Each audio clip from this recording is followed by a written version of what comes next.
Dans un village où le soleil tapait fort et où les cœurs étaient parfois plus durs que la terre, vivait une petite fille nommée Aminata, orpheline, recueillie par sa tante. Mais Fanta n'avait de tante que le nom.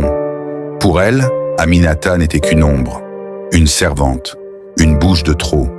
Chaque matin, avant même que le coq ne chante, Aminata se levait. Elle balayait la cour, elle portait l'eau, elle préparait le feu. Pendant que ses cousines, Adja et Binta, riaient et jouaient, elle travaillait, toujours. Aminata, paresseuse, le soleil est déjà haut, les balais ne se vendront pas tout seuls. La voix de Fanta claquait comme un fouet. Et ne reviens pas sans avoir tout vendu. Sinon, pas une miette de riz pour toi ce soir. Oui, tanti Fanta. Sa voix était douce, résignée. Dans les rues poussiéreuses du marché, Aminata marchait pieds nus, les balais sur l'épaule. Le soleil brûlait sa peau, la faim brûlait son ventre. Balai solide, s'il vous plaît. Mais peu de gens l'écoutaient. Certains détournaient les yeux, d'autres murmuraient. Un soir, Fanta la montra du doigt devant ses filles. « Regardez-la, toujours à traîner. Elle ne fera jamais rien de sa vie, cette orpheline. » Adja et Binta éclatèrent de rire. « Aminata la balayeuse, Aminata la pauvre. » Aminata baissa la tête. « Pourquoi suis-je si différente? Pourquoi personne ne m'aime ?»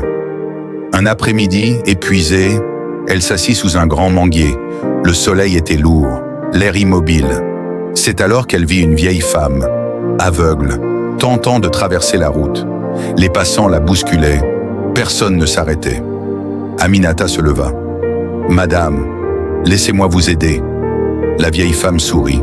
« Ton cœur est pur, ma petite, pur comme l'eau de la source. » Aminata la guida lentement, avec patience, avec douceur. Arrivée de l'autre côté, la vieille femme sortit une petite calebasse, ancienne, poussiéreuse, ornée de symboles mystérieux. « Tiens, ma fille, ce n'est pas grand-chose, mais garde-la, ne l'ouvre jamais, sauf lorsque tes larmes toucheront le sol de désespoir. Alors, elle révélera son secret. » Aminata hésita. « Je ne peux pas accepter. Le destin a ses raisons. Adieu, petite lumière. » Et la vieille femme disparut dans la foule. Les jours passèrent. La méchanceté de Fanta grandissait. Un soir, Aminata ne vendit pas tous ses balais. Fanta posa un plat de poulet devant ses filles. « Regardez comme c'est bon !» Elle mâcha bruyamment. « Mais toi, Aminata, tu n'as rien mérité. Va dormir. » Le ventre vide, dans l'obscurité de sa petite chambre, Aminata serra la calebasse contre elle. Son ventre gargouillait, son cœur aussi. « Je n'en peux plus. Je suis si seule. » Une larme coula, puis une autre. Une goutte tomba sur le sol. La calebasse vibra, doucement, puis plus fort. Une lumière dorée s'échappa de ses fissures. Aminata trembla. « Est-ce le moment ?» Elle ouvrit la calebasse.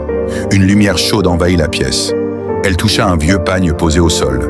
Il se transforma en tissu soyeux, brodé d'or. Elle toucha un simple grain de riz. Il devint une perle brillante. Ses mains étaient devenues des mains d'or.